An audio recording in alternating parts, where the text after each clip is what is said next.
Интерферон гамма тодорхойлох шинжилгээний 2-р хэсгийг хүргэе. 2 цаг харанхуй орчинд инкубац хийсний дараа угаагч машиныг шинжилгээнд бэлдэн стрипийг угаахад тохируулна.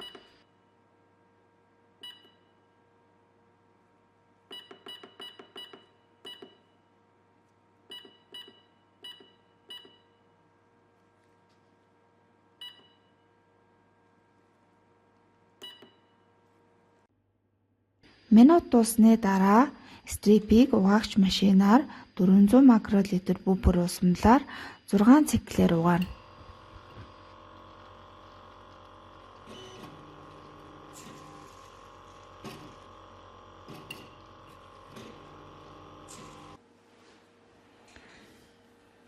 Цаасан алчуур дээр стрипийг тавшиж үлдэгдэл уусмалыг арилгана. Дараа нь субстрат уусмалаас сорьсон тооцоо хэмжээгээр авч 8 суугт пипетгээр танк дахь субстрат уусмалаас 100 макролитрийг стрип бүрлүү нэмнэ.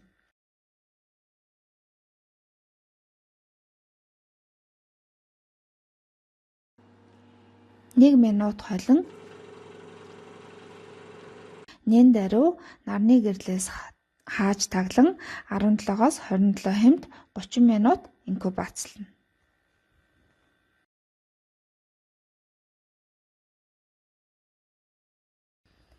Цаг дуусмагц стоп солюшн уусмалаас хүснэгтийн дагуу хэмжин авч 50 макролитр уусмал стрип бүрлүү нэмж хийнэ.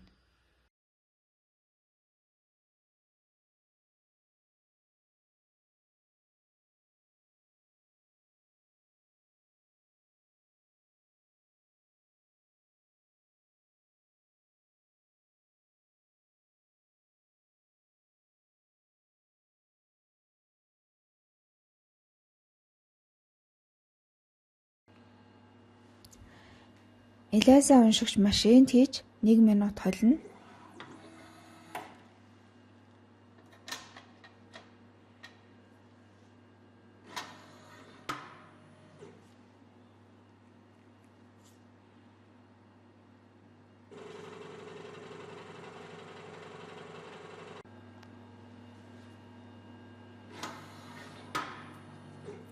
Дараа нь 450 нанометр шингээлт болон 620 нанометрийн шингээлтийг хэмжинэ.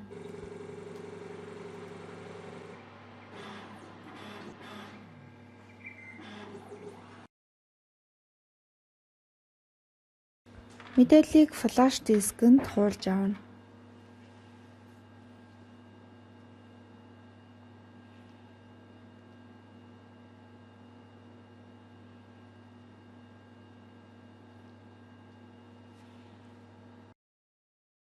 QFT Plus програм хангамжийг эхлүүлнэ.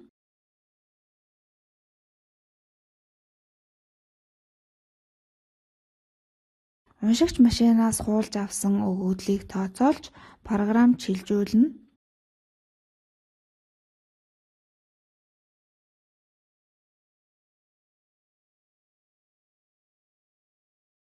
Стандарт болон севингийн сорьцны байршлыг оруулна.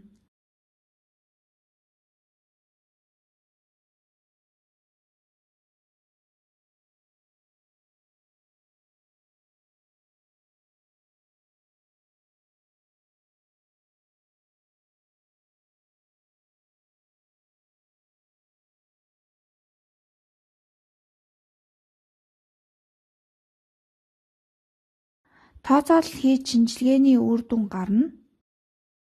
Үр дүнг програмаас хуулж авна.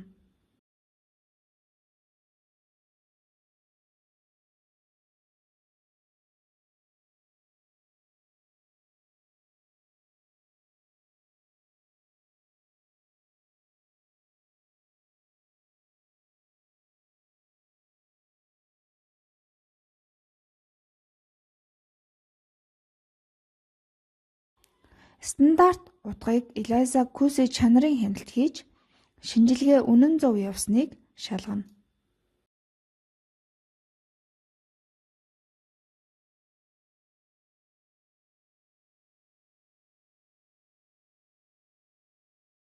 QFT Plus үр дүнг дараах шалгуурыг ашиглан тайлбарлана.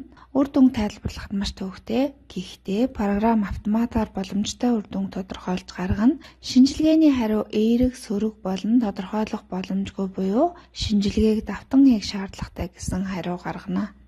Шинжилгээний хариунд шинжилгээ хийсэн онсоор хийсэн мэргэжилтэн, протоколын дугаар, ELISA урвалжийн цомгийн дугаар гарна. Мөн сорьцын дугаар шинжилгээний хариу харагдана.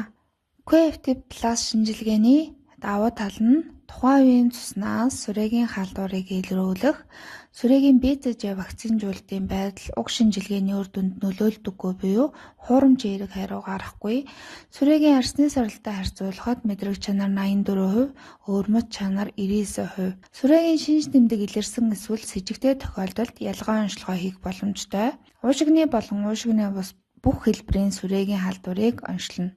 Анхаарах зүйл нь ЭГРА шинжилгээ цус цуглуулах ажилбар маш чухал учраас сургагдсан эмнэлгийн мэргэжилтэн зааврын дагуу авах.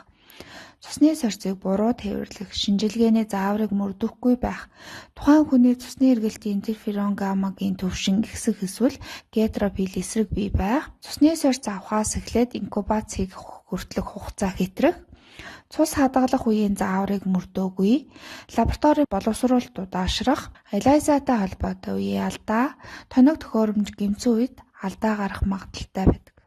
Анхаарал хандуулсан танд баярлалаа.